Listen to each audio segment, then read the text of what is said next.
शन्नो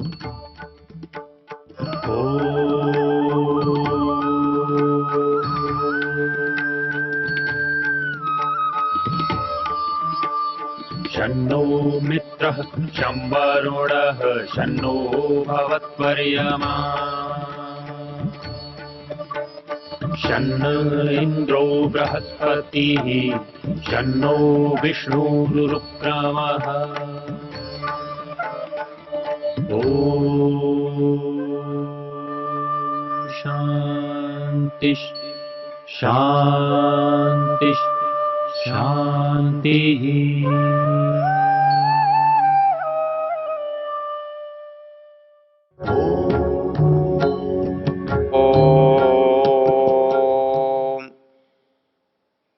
हमारा मंत्र था ब्राह्मणोस्य मुखमासीत बाहुराजन्य कृतः उरु तदस्य यद्वैश्य पदभ्याम शूद्रो अजायत। तो सहज रूप से एक रूपक है जिसके द्वारा समाज के कार्यों का विभाजन बताया, और इसी तरह से सारी सृष्टि को भी समझाया गया इसी पुरुष से। अगला जो मंत्र है वो कहता है, चंद्रमा मनसो जातश्चक्षो सूर्यो अजायत श्रोत्राद्वायुश्च प्राणश्च मुखादग्निरजायत। इसका शब्दार्थ है, चंद्रमा मनसो जाता। किससे? चंद्रमा मन से उत्पन्न हुआ, परंतु किसके मन से? जिसके मन से सारा संसार उत्पन्न हो रहा है, उस पूर्ण पुरुष के मन से। चक्षो सूर्यो अजायत, उसकी आंख से सूर्य उत्पन्न हुआ है। श्रोत्राद्वायुश्च प्राणश्च, श्रोत्र से वायु उत्पन्न हुआ है और प्राण उत्पन्न हुआ है। मुखाद अग्निरजायत, मुख से अग्नि उत्पन्न हुआ है। अब यदि उत्पन्न हुआ है ये शब्द हम उसी तरह से लें जैसे हमने ऊपर के मंत्र में लिया है, तो अनर्थ हो जाएगा। तो एक पुरुष के मन से चंद्रमा उत्पन्न हुआ है, ये तो कुछ संगति नहीं बैठेगी। नियम ये है, जब कोई बात कही जाती है तो उसके दो विकल्प होते हैं। वो विकल्प ये होता है कि वो बात ठीक है या वो बात गलत है। यदि वेद की बात गलत है तो विचारणीय कोटि में नहीं आनी चाहिए। क्या महत्व है गलत बात को? क्यों पढ़ें, क्यों उसको याद रखें, क्यों उस पर चर्चा करें? यदि उसकी समाज में कोई उपयोगिता नहीं है, आवश्यकता नहीं है, तो मैं समझता हूं कि उसको सोचने की भी जरूरत नहीं है। लेकिन हजारों वर्षों से जिस पर विवेचन हो रहा है, चिंतन हो रहा है, विचार हो रहा है, व्याख्यान हो रहा है, मान्यता रही है, वो बात इतनी सहज और इतनी निरर्थक तो नहीं है कि हम कूड़े की तरह से निकाल कर उसको फेंक दें। क्योंकि जिस वेद को आप वेद कह रहे हैं, इसके अर्थ को बताने वाले हजारों ग्रंथ हैं। हजारों लोगों ने, विद्वानों ने, जिनको हम ऋषि कहते हैं, धर्मात्मा कहते हैं, विद्वान कहते हैं, तपस्वी कहते हैं, ऐसे हजारों लोगों ने मिलकर के इसका अध्ययन किया और इस पर विचार किया और हमारे लोगों को इसका उपदेश दिया। तो एक आध व्यक्ति गलत हो सकता है, एक आध बार कोई गलती हो सकती है। हर समय हर व्यक्ति इतनी बड़ी संख्या में सबके सब गलत हो, ऐसा संभव नहीं है, ऐसा होता नहीं है। इसलिए ये कहना कि वेद की ये बात गलत है, ये अनुचित है। तो दो बातों में, या तो वेद की बात गलत है या वेद की बात सही है।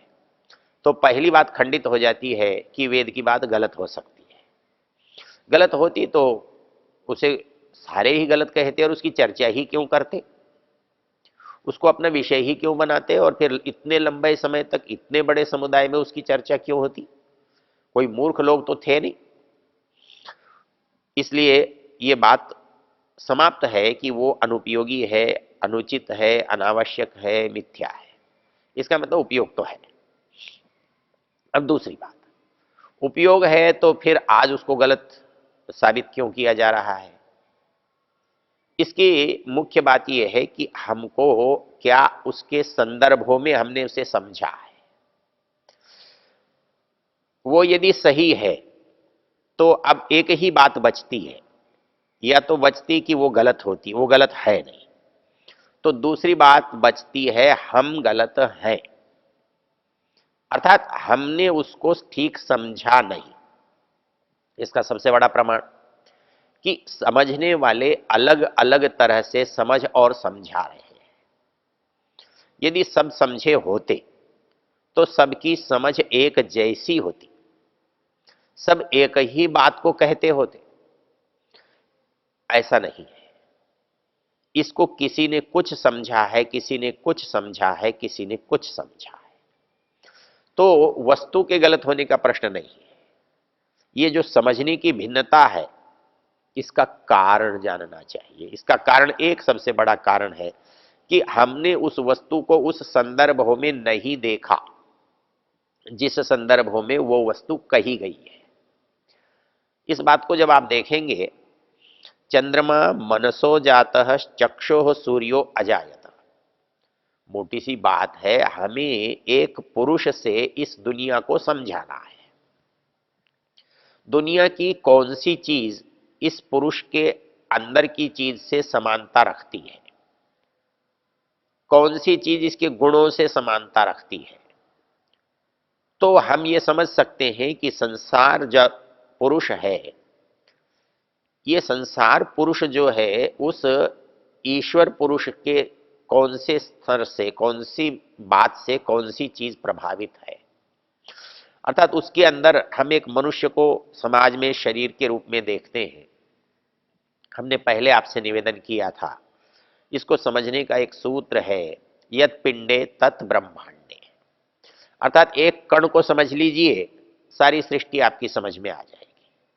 तो वैसे ही एक पुरुष को समझ लीजिए, सारा संसार पुरुष के रूप में समझ में आ जाएगा।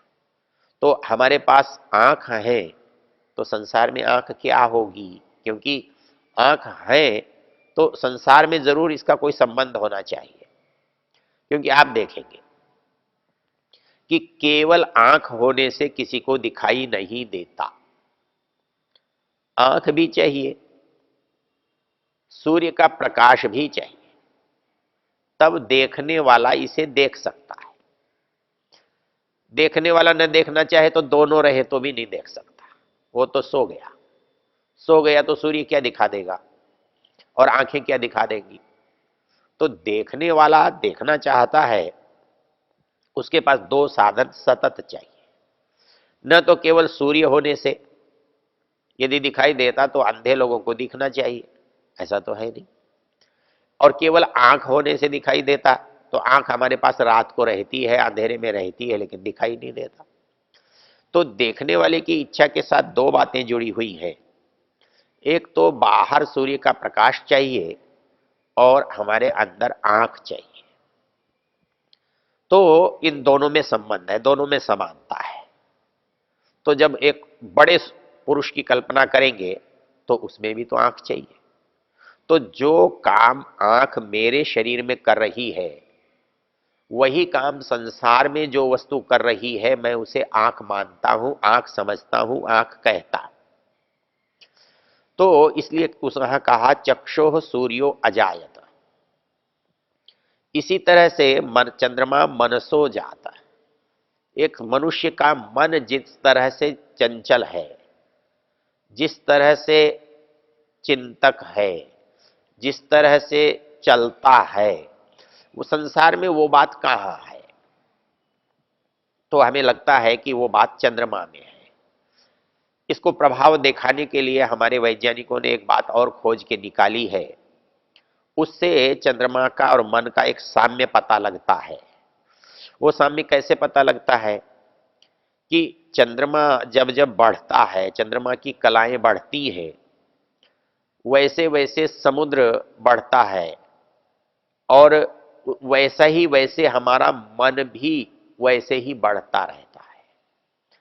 अर्थात हमारे मन पर चंद्रमा का प्रभाव पड़ता है। बहुत लोगों का मानना है कि चंद्रमा के ही कारण बहुत लोग आत्महत्या के लिए प्रेरित होते हैं और किस दिन अधिक आत्महत्याएं की जाती हैं उसके हिसाब से चंद्रमा को देखते हैं। तो इसका अभिप्राय इतना है कि जिस तत्व से चंद्रमा बना है वो तत्व मेरे शरीर में मन के रूप में है, तभी उसका और इसका संबंध है।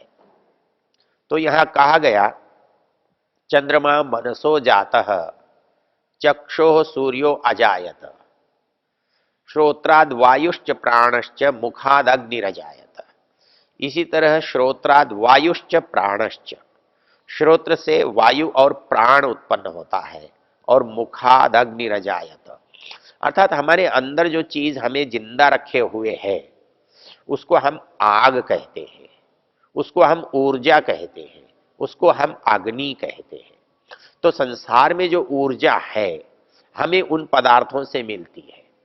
वो ऊर्जा हमारे अंदर शरीर में पैदा होती है, उन पदार्थों से पैदा होती है जो हमारे द्वारा मुख से खाए जाते हैं।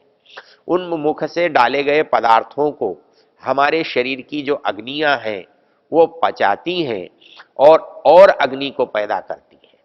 जैसे बिजली से बिजली पैदा करना है, जैसे सूर्य से बिजली पैदा करना है, जैसे जल से बिजली पैदा करना है, जैसे वायु से बिजली पैदा करना है, वैसे ही हमारे शरीर में अन्न से बिजली पैदा होती है, अन्न से ऊर्जा पैदा होती है। इसलिए यहां कहा गया मुखाद अग्निरजायत। इसको एक और संदर्भ से समझ सकते हैं। हम यदि एक उपनिषद पढ़ें, वो है ऐतरेय उपनिषद, ऋग्वेद का ऐतरेय उपनिषद है। उस ऐतरेय उपनिषद में सृष्टि के निर्माण की चर्चा आई है। उसमें एक बड़ा रोचक प्रसंग आता है कि परमेश्वर खाली बैठा है, उसके मन में आता है मुझे कुछ करना चाहिए, मुझे कुछ करना चाहिए। तो उसने कहा चलो कुछ बना लेते हैं। तो बनाए तो उसने लोक बना लिए। वो लोगों के नीचे के हैं, संसार के ऊपर के हैं। उन्होंने कहा चलो फिर इनको संभालने के लिए भी किसी को बनाना चाहिए। तो उन्होंने लोकपाल बना लिए, उनको संभालने वाला कहा। जब लोकपाल बना दिए, लोक बना दिए, तो एक पुरुष बनाया जिसका नाम हिरण्यगर्भ दिया। एक अंडे जैसा आकार वाला चीज पैदा की। अब उस अंडे वाली चीज को निराकार सा था, उसको आकार देना चाहिए। तो कैसा देना चाहिए? मान लीजिए कोई गोला है, यदि आप उसको पुरुष बनाना चाहते हैं तो किसी भी कलाकार को देख लीजिए, वो एक गोला बना करके उसमें क्या करता है, उसमें स्थान पर चिन्ह बनाता है, कुछ छिद्र बनाता है, और उन छिद्रों और उन चिन्हों से वो गोला जो है पुरुष बन जाता है। वैसे ही ये जो अंडाकार संसार है, इसमें उसने जो जो चिन्ह डाले, जो जो निशान बनाए, वो आंख के, नाक के, कान के, पेट के, सबके बन गए। और संसार जब उससे बना तो कैसा बना? कहता है कि जो उस पुरुष की आंख थी वो बाहर आकर सूर्य बन गई, जो उस पुरुष की नासिका थी वो बाहर आकर प्राण बन गए, जो उसका मुख था वो बाहर आकर सूर्य बन गया, तो ये अग्नि बन गया। तो इस तरह से उस एक पुरुष के अंदर से सारी बड़ी बड़ी चीजें इस संसार में बनी। अर्थात उस पूर्ण पुरुष से ये जब संसार उत्पन्न होगा तो वैसे ही ये चीजें उस पूर्ण पुरुष से पैदा होंगी कि आंख से क्या होगा, नाक से क्या होगा, मन से क्या होगा, हृदय से क्या होगा, पैर से क्या होगा। जैसे लोम है, त्वचा है, त्वचा से लोम पैदा हुए, तो लोम संसार में क्या है, वृक्ष वनस्पतियां हैं। तो इस तरह से एक पूर्ण पुरुष जो है संसार में एक पुरुष के रूप में दिखाई देता है। अब जब हम एक छोटा पुरुष बनाना चाहेंगे तब क्या करेंगे? तब उसी सामग्री को थोड़े थोड़े रूप में लेकर के हम एक पुरुष बना देंगे। तो उपनिषदकार कहता है कि जब एक छोटा पुरुष बनाया तो सूर्य जो है आंख बनकर मनुष्य शरीर में बैठ गया, चंद्रमा जो है हृदय बनकर हमारे मन में बैठ गया, और अग्नि जो है वो मुख में आकर के हमारी अग्नि बनकर बैठ गया, और ये जो वनस्पति हैं ये लोम बनकर हमारी त्वचा में आ गए। तो इस तरह से सारे के जो सारे पदार्थ हैं जो इस संसार में विद्यमान हैं वो सारे के सारे इस शरीर में हैं। और जिसका जिससे जितना संबंध है वो उसका प्रतिनिधित्व करता है। तो इस यही बात इस मंत्र में कही गई है। तो इसको समझने से हमको सृष्टि समझ में आती है और सृष्टि समझने से वेद समझ में आता है। इसलिए एक पुरुष को समझने से वो विराट पुरुष समझ में आता है और उस विराट पुरुष को जानने से ये संसार का जो सूक्ष्म पुरुष है ये हमारी समझ में आता है। अर्थात इन तीनों चीजों में कुछ संबंध है और वो संबंध क्या है कि एक ईश्वर है, पूर्ण पुरुष है, और एक संसार है, और एक संसार के बाद बना हुआ ये जीवन है। इनके अंदर जो तादात्म्य है, ये तादात्म्य हमारे अंदर उसी बात को बता रहा है और यही मंत्र यह सिद्ध कर रहा है। चंद्रमा मनसो जातः चक्षुः सूर्यो अजायत मुखाद दृश्च वायुश्च प्राणाद वायुरजायत। अर्थात चंद्रमा मनसो जातः, चंद्रमा मन से उत्पन्न हुआ है। चक्षु सूर्यो अजायत, चक्षु से सूर्य उत्पन्न हुआ है। मुखा श्रोत्राद वायुश्च प्राणश्च, श्रोत्र से वायु और प्राण उत्पन्न हुआ है। और मुखाद अग्नि रजायत, मुख से अग्नि उत्पन्न हुआ है। यदि इस बात को इन संदर्भों के साथ हम देखेंगे तो हमको ये मंत्र अपरिचित भी नहीं लगेंगे और अनुपयोगी नहीं लगेंगे, असंगत भी नहीं लगेंगे। तो ये हमारा पूरा का पूरा जो सृष्टि का विज्ञान है, इस सृष्टि विज्ञान को ध्यान में रखकर जब हम कोई बात करते हैं तो ये मंत्र हमें अपने आप को सृष्टि के उन अर्थों को बताते हैं, जोड़ते हैं। यही बात पहले मंत्र में हमने देखी थी और यही बात इस मंत्र में है, और इससे आगे का जो मंत्र आता है वो भी इसी बात को बता रहा है। तो हम उसकी चर्चा को करें। इससे पहले इस बात को अच्छी तरह से जान लें कि वेद के अंदर जहाँ जहाँ कहीं हिरण्यगर्भ नाम से, कहीं एक अंडे के नाम से, कहीं एक पूरा जो जिसको हम चमकीला पदार्थ कहते हैं उसके नाम से एक चीज को हम उत्पन्न करते हैं और वो उत्पत्ति को विकास करते हुए पूरे संसार को समझाते हैं। और संसार के विकास को समझने के लिए हम एक पुरुष का उदाहरण देते हैं और पुरुष के उदाहरण से हम संसार को और संसार के उदाहरण से उस पूर्ण पुरुष को समझते और समझ सकते हैं। तो इस तरह से वेद का ये अद्भुत ज्ञान जो है हमारे लिए व्यक्तिगत रूप से भी उपयोगी है और सामूहिक रूप से भी उपयोगी होता है। तो इसकी जो शब्दावली है उसको समझने के लिए हमारे पास दो ही विकल्प हैं। या तो हम उनके वेद के शब्दों को उस प्रसंग के द्वारा समझें जिन प्रसंगों में उन शब्दों का प्रयोग किया गया है, और उसको समझने के लिए वैदिक साहित्य के संदर्भों को समझें जिन वैदिक साहित्य के संदर्भों में उस बात की चर्चा की गई है। उसको जोड़ करके देखने से, उसको इसके साथ जोड़कर समझने से हमें मंत्र बहुत अच्छी तरह से दिखाई देते हैं। इसलिए वेद का अर्थ करते हुए चाहे ब्राह्मण ग्रंथ हो, चाहे उपनिषद हो, चाहे आरण्यक हो या दूसरे कथानक हो, वो हमको समझने में सहायता करते हैं। ओ